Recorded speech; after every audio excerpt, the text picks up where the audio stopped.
தலைவர் மக்கள் முன்னேற்ற கழகம் ஆவடி சட்டமன்ற தொகுதி வெற்றி சார்பாக நாங்கள் நிற்கிறோம். மாண்புமிகு புரட்சித் தலைவி அம்மா சின்னம்மா அவர்கள் ஆணைக்கிணைய ஆவடி தொகுதிக்கு வேட்பாளராக என்னை நியமித்திருக்காங்க. என் பேர் பக்தவச்சலம். நான் இந்த பகுதியை சேர்ந்தவர். நாங்கள் 5 தலைமுறையாக இந்த திருநெல்வேலூர் பகுதியில் தான் இருக்கிறோம். அதனால் எங்களுக்கு செல்வாக்கு கொஞ்சம் அதிகமாக இருக்குது. இப்போ இருக்கிற வேட்பாளரில் சொந்த மண்ணுக்காரன் சொல்ல போனால் நாங்கள் ஒருத்தர் மட்டும்தான் இங்கே, மற்றவங்களாம் யாராக இருந்தாலும் கிடையாது. அதேமாதிரி போன டிஎம்கே ஆட்சியை பற்றி நாங்கள் சொல்ல வேண்டியதில்லை. எப்படி நடக்குதுன்றது பொதுமக்கள் எல்லாம் அனைவருக்கும் உங்களுக்கே தெரியும். அதே போல் அதுக்கு முன்னால் இருந்த கட்சியை பற்றி உங்களுக்கு தெரியும் எப்படி இருந்தாங்கன்னு. இப்போ அம்மா தலைமையில் நம்ம புதுசாக ஆரம்பிச்சிருக்கோம். இனிமேல் வர காலத்தில் நல்ல ஒரு மாற்றம் ஏற்படும்.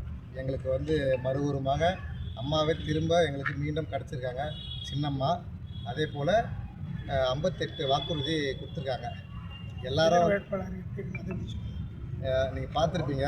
எல்லாருமே இது நாங்கள் அதை பண்ணுறோம் இதை பண்ணுறோன்னு நிறைய சொல்லியிருக்காங்க. ஆனால் அம்மா உண்மையை மட்டும் தான் சொல்லியிருக்காங்க. 58 வாக்குறுதியுமே ஏழை எளியவர்களுக்கு சேர வேண்டிய வாக்குறுதிகள். அது கொடுத்தாலே போதும். அவங்களுக்கு நீங்கள் காசு தர வேண்டியதில்லை. நீங்கள் எதுவுமே இலவசமாக செய்ய வேண்டிய அவசியமே கிடையாது. அவங்களுக்கு தேவையான வேலைக்கு தேவையான அந்த உரிமையை அம்மா மீட்டு தரன்னு இருக்காங்க. கண்டிப்பாக எங்களுக்கு ஒரு வாய்ப்பு கொடுத்தீங்கன்னா நாங்கள் கண்டிப்பாக அம்மா சொன்னதை செய்வாங்க. ஆனால் இப்போது எல்லா வேட்பாளரும் எல்லாருக்கிட்டையும் போகிறாங்க, மக்கள்கிட்ட கருத்து கேட்குறாங்க. இப்போ சில இடத்துல பார்த்தீங்கன்னா திமுக வேட்பாளர்கள் மக்கள் விரட்டி அடிக்கிறாங்க கேள்வி கேட்டு. இப்போ இந்த சைடில் நீங்கள் ஓட்டு கேட்க போகிறீங்க, உங்களுக்கான மக்கள்கிட்ட ரெஸ்பான்ஸ் எப்படின்னா இருக்குது? நல்ல வரவேற்பு எங்களுக்கு. ஏன்னா இப்போது அம்மாவே மீண்டும் வந்திருக்காங்க. அதனால் நாங்கள் நம்பி நாங்கள் ஓட்டு போடுவோம். புது மாற்றம் கண்டிப்பாக ஏற்படும்னு மக்களே நல்லா. நீங்கள் ஜெயிச்சு வந்தீங்கன்னா மக்களுக்கு உங்களை எப்படி அணுகுவாங்க, எப்படி நீங்கள் பார்க்குறீங்க, அதை எப்படி மக்களுக்கான பணி செய்வீங்க? நீங்களே பார்த்துருப்பீங்க. எல்லோரும் எங்ககிட்ட நண்பராகவோ தோழராகவோ சகோதரர்களாக தான் பழகுறாங்க. எல்லாருக்கும் என்னை பற்றி தெரியும். இதே பகுதியில் இருந்தவங்க. நாங்கள் எளிமையான குடும்பத்தில் நாங்கள் வந்திருக்கோம். அதனால் எல்லாருக்கும் எங்களை பற்றி தெரியும். அதனால் நம்ம சொல்ல வேண்டியது ஒன்றும் கிடையாது. தமிழகத்தில் போதை கலாச்சாரம் அதிகமாக பெருகி இருக்குது ஒரு 5 வருஷமாக. இப்போ அதை நீங்கள் என்ன செய்வீங்க? கண்டிப்பாக எங்களுக்கு ஒரு மாற்றம் கொடுத்தீங்கன்னா அதில் முழுமையாக நாங்கள் பண்ணுவோம். அம்மா இருக்கும்போது எல்லாமே தடை பண்ணாங்க. இப்போ எப்போ டிஎம்கே ஆட்சி வந்ததோ எல்லாமே தலைவிரித்து ஆடுது. நாங்கள் சொல்ல வேண்டியதில்லை. நீங்களே டெய்லியே பார்க்குறீங்க. இப்போ கூட படிக்கிற மாணவி பார்த்துருப்பீங்க. இதுபோல் நிறைய இருக்குது. ஒரு மாற்றம் ஏற்படும். நீங்கள் அம்மாவுக்கு ஒரு வாய்ப்பு கொடுத்தீங்கன்னா, எங்களுக்கு இந்த ஆவடி தொகுதியில் எங்களுக்கு ஒரு வாய்ப்பு கொடுத்தீங்கன்னா மாற்றம் கண்டிப்பாக ஏற்படும். அதே மாதிரி ஆவடி சட்டமன்றத்தில் கல்லூரியே இல்லை. அதுக்கு உங்களோட கருத்து? அதுதான் வந்த உடனே அம்மா ஃபஸ்ட்டு நாங்கள் கல்லூரி படிக்க கவர்மெண்ட் ஸ்கூலுக்கு வாரந்தோறும் முட்டை எல்லாம் நீங்களே பார்த்துருப்பீங்க. 58 வாக்குறுதியில் அதுவும் கொடுத்துருக்காங்க. படிக்கிற பள்ளி மாணவர்களுக்கு முக்கியத்துவம் கொடுத்துருக்காங்க. அதெல்லாம் கண்டிப்பாக அரசு வேலைக்கு உதவி செய்கிறேன்னு இருக்கோம். அதை கண்டிப்பாக நாங்கள் பண்ணி தருவோம். அதே மாதிரி ஆவடி தொகுதிக்கு நீங்கள் என்ன பண்ணலாம்னு இருக்கிறீங்க? அதோட முக்கியமாக பார்த்துட்டிங்கன்னா இப்போ நீங்கள் இது பண்ணுற திண்ணனூர் பேருந்து நிலையம் கூரைகள் சரியில்லை. பேருந்து நிலையத்தில் போதிய வசதி இல்லை. வரைக்கும் மழை பெஞ்சால் ஆவடியே வெள்ளத்தில் தான் மிதக்குது. இதுவே ஒரு சின்ன கடல் தான் இது இப்போ. ஏன்னா தண்ணி போகிறதுக்கு வழியே இல்லை. நீங்கள் மழை காலத்தில் வந்தீங்கன்னா கப்பல் போட்டு எல்லாமே இங்கே தான் இருக்குது. திருநெல்வேலியில் தான் இருக்குது. நீங்கள் கடலில் பார்க்குறீங்களா இல்லையோ, திருநெல்வேலியில் கண்டிப்பாக பார்க்கலாம். அந்த மத்திய அரசு 4500 கோடி கொடுத்தாங்க சீரமைப்புக்கு. அதை செலவு பண்ணாமல் வச்சுருந்தாங்கன்னாங்க. அது உங்களோட கருத்து என்ன சொல்கிறீங்க? இல்லை, அவங்க செலவுக்கே அது 4500 கோடி. ஒன்றும் அதிகமாக கொடுத்தா கொஞ்சம் வேலை செஞ்சுருப்பாங்க அவங்க.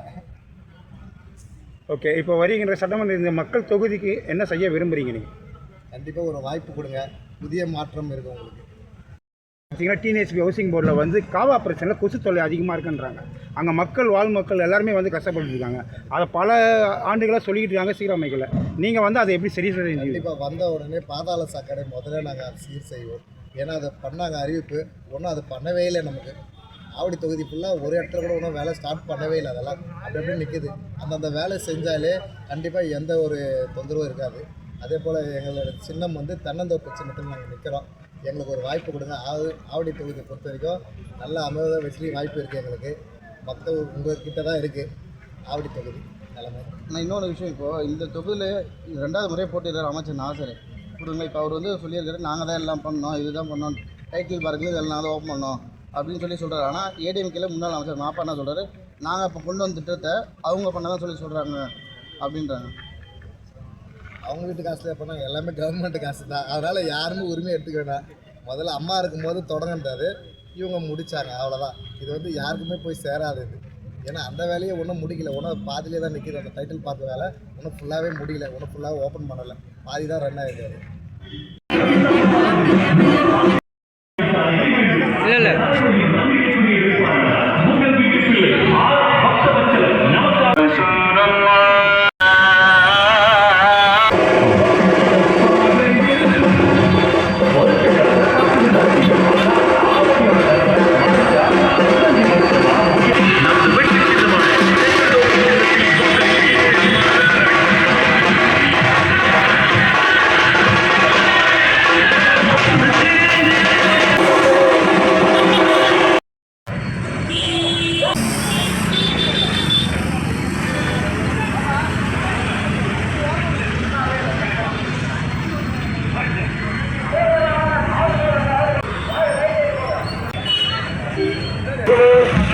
லைக் பண்ணுங்க, ஷேர் பண்ணுங்க, சப்ஸ்கிரைப் பண்ணுங்க.